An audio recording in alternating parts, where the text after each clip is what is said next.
शुरू करें।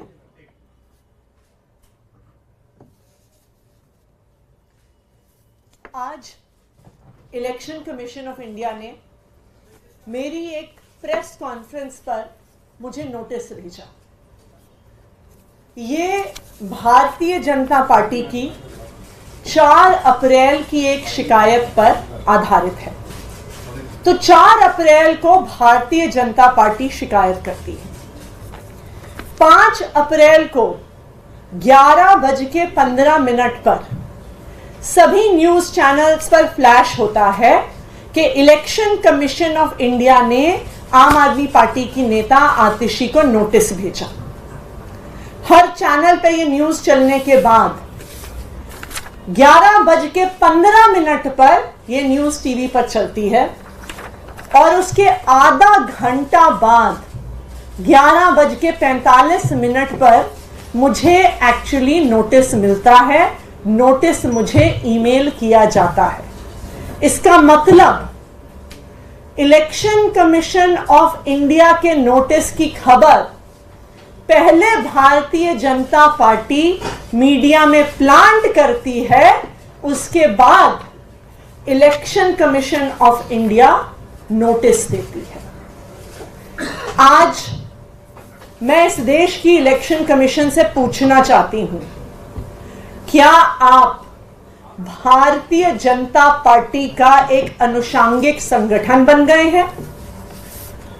जब enforcement directorate model code of conduct लगने के बाद एक सिटिंग चीफ मिनिस्टर, एक ऑपोजिशन के प्रमुख चेहरे, देश की 6 नेशनल पार्टीज में से एक के नेशनल कन्वीनर को गिरफ्तार करती है, तो क्या इलेक्शन कमीशन ईडी को नोटिस भेजती है? जब इनकम टैक्स डिपार्टमेंट देश की एक बड़ी ऑपोजिशन पार्टी कांग्रेस पार्टी का बैंक अकाउंट सील करती है, तो क्या election commission income tax department को नोटिस भेजती है? जब income tax department CPI CPM को बरसों पुरानी उनकी फाइलिंग के बारे में, उनकी रिटर्न्स के बारे में चुनाव की घोषणा के बाद नोटिस भेजती है, तो क्या इलेक्शन कमीशन केंद्र सरकार की इनकम टैक्स डिपार्टमेंट को नोटिस भेजती है? इलेक्शन कमीशन ऑफ इंडिया की आंखों के सामने केंद्र सरकार, भारतीय जनता पार्टी शासित केंद्र सरकार सीबीआई का, ईडी का, इनकम टैक्स डिपार्टमेंट का खुलेआम मिसयूज कर रही है इलेक्शन से पहले। इलेक्शन कमीशन ऑफ इंडिया विपक्ष की जहां पे सरकारें हैं, वहां पे चीफ सेक्रेटरी बदल देती है, होम सेक्रेटरी बदल देती है, डीजीपी पुलिस बदल देती है। लेकिन जब विपक्ष के नेता, इंडिया गठबंधन के नेता इलेक्शन कमीशन के पास जाते हैं और ये डिमांड करते हैं कि चुनाव तक इंटरिम तौर पर income tax department, CBI, ED के डायरेक्टर्स को बदला जाए, तो इलेक्शन कमीशन कुछ नहीं करता। चुनाव की घोषणा के बाद इनकम टैक्स डिपार्टमेंट आम आदमी पार्टी के विधायक और नेता गुलाब सिंह के घर पर रेड करती है। आम आदमी पार्टी उसकी शिकायत करती है। आम आदमी पार्टी मिलने का टाइम मांगती है। इलेक्शन कमीशन कोई एक्शन नहीं लेता। इलेक्शन कमीशन 23 मार्च को हमने गुलाब सिंह के घर पर हुई रेड को लेकर इलेक्शन कमीशन से टाइम मांगा। 23 मार्च से आज 5 अप्रैल हो गया। इलेक्शन कमीशन ने हमें मिलने का टाइम नहीं दिया। इलेक्शन कमीशन ने इनकम टैक्स डिपार्टमेंट को कोई नोटिस नहीं दिया। लेकिन जब भारतीय जनता पार्टी कंप्लेंट करती है, तो 12 घंटे के अंदर अंदर इलेक्शन कमीशन नोटिस भी भेजती है। नोटिस भेजने से पहले भारतीय जनता पार्टी को रिपोर्ट भी करती है, खबर भी चलवाती है। आम आदमी पार्टी का ऑफिस सील हुआ। 4 दिन तक लगातार आम आदमी पार्टी के ऑफिस के चारों ओर बैरिकेड लगे रहे। पुलिस ने सील करके रख दिया। हमने फिर चिट्ठी भेजी। हमने 26 मार्च को चिट्ठी भेजी। इलेक्शन कमीशन से टाइम मांगा। क्या हमने 23 मार्च को चिट्ठी लिखी थी, हम फिर से 26 मार्च को चिट्ठी लिख रहे हैं कि हमारे पार्टी ऑफिस को सील कर दिया गया है।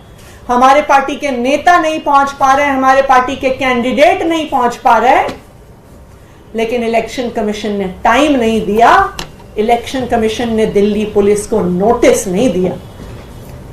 उसके बाद आम आदमी पार्टी ने भारतीय जनता पार्टी के इल्लीगल होर्डिंग्स के बारे में शिकायत भेजी। हमने 29 मार्च को, फिर 1 अप्रैल को, आज फिर से 5 अप्रैल को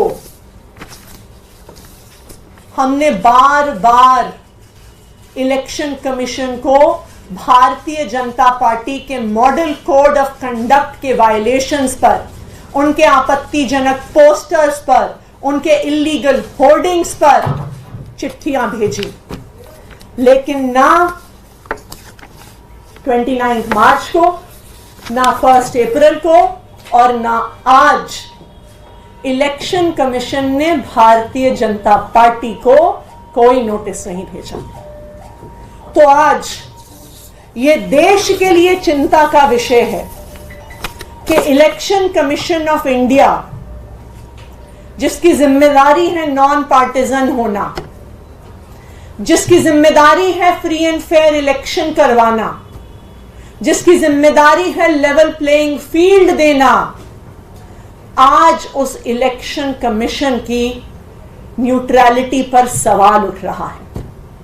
हमने देख लिया कि किस तरह से इस देश की बड़ी बड़ी एजेंसीज भारतीय जनता पार्टी की केंद्र सरकार के सामने नतमस्तक हो गई हैं, चाहे वो सीबीआई हो, चाहे वो ईडी हो, चाहे वो इनकम टैक्स डिपार्टमेंट हो, चाहे वो स्टेट बैंक ऑफ इंडिया हो।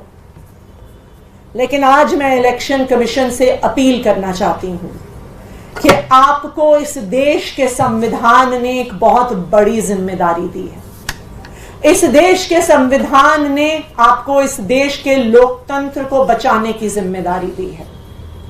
जो आज तीनों इलेक्शन कमिश्नर्स, चाहे वो राजीव कुमार जी हो, चाहे वो ज्ञानेश कुमार जी हो, चाहे वो डॉक्टर सुखबीर सिंह संधू हो, आप टीएन शेषन जी जैसे इलेक्शन कमिश्नर्स के उत्तराधिकारी हैं। आप एक ऐसे इलेक्शन कमीशन को आज चला रहे हैं जिसको पूरी दुनिया देखती है, जिसकी पूरी दुनिया तारीफ करती है कि भारत जैसे देश में आज तक कभी चुनाव की निष्पक्षता पे सवाल नहीं उठा। तो आज मैं इलेक्शन कमीशन से अपील करना चाहती हूं कि भारतीय जनता पार्टी और उनकी केंद्र सरकार के सामने नतमस्तक मत होइए। जिस तरह इतने सालों के बाद भी पूरा देश टीएन शेषन जी को याद करता है कि उन्होंने फ्री एंड फेयर इलेक्शंस, एक ट्रांसपेरेंट इलेक्शन प्रोसेस, एक लेवल प्लेइंग फील्ड को एक नई ऊंचाइयों पे लेके गए। अगर आज राजीव कुमार जी, ज्ञानेश कुमार जी और सुखबीर सिंह संधू जी फ्री एंड फेयर इलेक्शंस और लेवल प्लेइंग फील्ड नहीं होने देंगे तो सभी गलत कारणों से आप तीनों को पूरा देश याद करेगा, आने वाले 100 साल तक याद करेगा। Thank you. आप इस नोटिस का जवाब देंगे, आपकी तरफ से क्या करेंगे? देखिए, हम बिल्कुल इस नोटिस का जवाब देंगे और हम इस नोटिस के जवाब में इलेक्शन कमीशन को उनकी न्यूट्रलिटी, उनकी नॉन पार्टिजनशिप की क्या जिम्मेदारी है उसको याद करवाएंगे।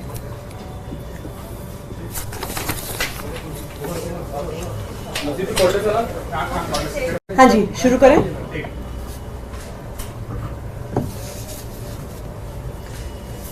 आज इलेक्शन कमीशन ऑफ इंडिया ने मेरी एक प्रेस कॉन्फ्रेंस पर मुझे नोटिस भेजा।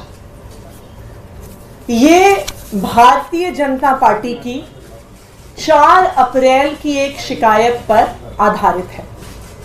तो 4 अप्रैल को भारतीय जनता पार्टी शिकायत करती है। 5 अप्रैल को 11:15 पर सभी न्यूज चैनल्स पर फ्लैश होता है कि इलेक्शन कमीशन ऑफ इंडिया ने आम आदमी पार्टी की नेता आतिशी को नोटिस भेजा। हर चैनल पर यह न्यूज चलने के बाद 11:15 पर यह न्यूज टीवी पर चलती है और उसके आधा घंटा बाद 11:45 पर मुझे एक्चुअली नोटिस मिलता है, नोटिस मुझे ईमेल किया जाता है। इसका मतलब इलेक्शन कमीशन ऑफ इंडिया के नोटिस की खबर पहले भारतीय जनता पार्टी मीडिया में प्लांट करती है, उसके बाद election commission of India notice देती है। आज मैं इस देश की इलेक्शन कमीशन से पूछना चाहती हूं, क्या आप भारतीय जनता पार्टी का एक अनुषांगिक संगठन बन गए हैं? जब enforcement directorate model code of conduct लगने के बाद एक सिटिंग चीफ मिनिस्टर, एक ऑपोजिशन के प्रमुख चेहरे, देश की 6 नेशनल पार्टीज में से एक के नेशनल कन्वीनर को गिरफ्तार करती है, तो क्या इलेक्शन कमीशन ईडी को नोटिस भेजती है? जब इनकम टैक्स डिपार्टमेंट देश की एक बड़ी ऑपोजिशन पार्टी कांग्रेस पार्टी का बैंक अकाउंट सील करती है, तो क्या election commission income tax department को नोटिस भेजती है? जब income tax department CPI CPM को बरसों पुरानी उनकी फाइलिंग के बारे में, उनकी रिटर्न्स के बारे में चुनाव की घोषणा के बाद नोटिस भेजती है, तो क्या इलेक्शन कमीशन केंद्र सरकार की इनकम टैक्स डिपार्टमेंट को नोटिस भेजती है?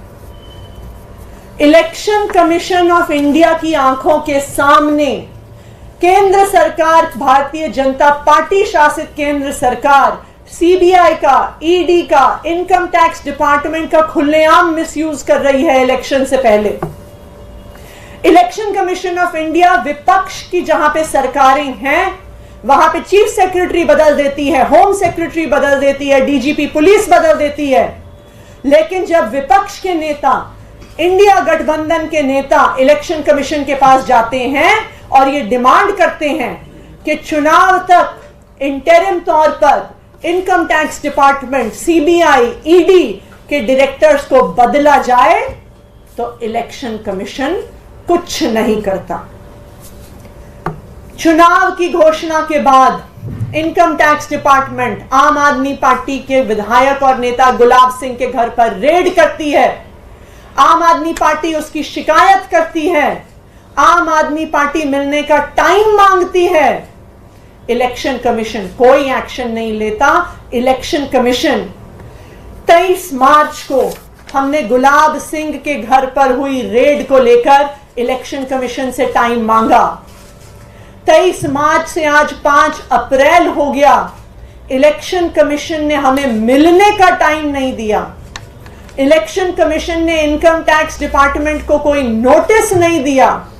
लेकिन जब भारतीय जनता पार्टी कंप्लेंट करती है, तो 12 घंटे के अंदर अंदर इलेक्शन कमीशन नोटिस भी भेजती है। नोटिस भेजने से पहले भारतीय जनता पार्टी को रिपोर्ट भी करती है, खबर भी चलवाती है। आम आदमी पार्टी का ऑफिस सील हुआ।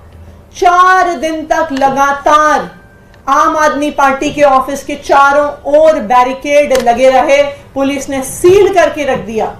हमने फिर चिट्ठी भेजी, हमने 26 मार्च को चिट्ठी भेजी, इलेक्शन कमीशन से टाइम मांगा। क्या हमने 23 मार्च को चिट्ठी लिखी थी, हम फिर से 26 मार्च को चिट्ठी लिख रहे हैं कि हमारे पार्टी ऑफिस को सील कर दिया गया है, हमारे पार्टी के नेता नहीं पहुंच पा रहे, हमारे पार्टी के कैंडिडेट नहीं पहुंच पा रहे। लेकिन इलेक्शन कमीशन ने टाइम नहीं दिया, इलेक्शन कमीशन ने दिल्ली पुलिस को नोटिस नहीं दिया। उसके बाद आम आदमी पार्टी ने भारतीय जनता पार्टी के इल्लीगल होर्डिंग्स के बारे में शिकायत भेजी। हमने 29 मार्च को, फिर 1 अप्रैल को, आज फिर से 5 अप्रैल को हमने बार बार इलेक्शन कमीशन को भारतीय जनता पार्टी के मॉडल कोड ऑफ कंडक्ट के वायलेशंस पर, उनके आपत्तिजनक पोस्टर्स पर, उनके इल्लीगल होर्डिंग्स पर चिट्ठियां भेजी। लेकिन ना 29 मार्च को, ना 1 अप्रैल को और ना आज इलेक्शन कमीशन ने भारतीय जनता पार्टी को कोई नोटिस नहीं भेजा। तो आज ये देश के लिए चिंता का विषय है कि इलेक्शन कमीशन ऑफ इंडिया, जिसकी जिम्मेदारी है नॉन पार्टिजन होना, जिसकी जिम्मेदारी है फ्री एंड फेयर इलेक्शन करवाना, जिसकी जिम्मेदारी है लेवल प्लेइंग फील्ड देना, आज उस इलेक्शन कमीशन की न्यूट्रलिटी पर सवाल उठ रहा है।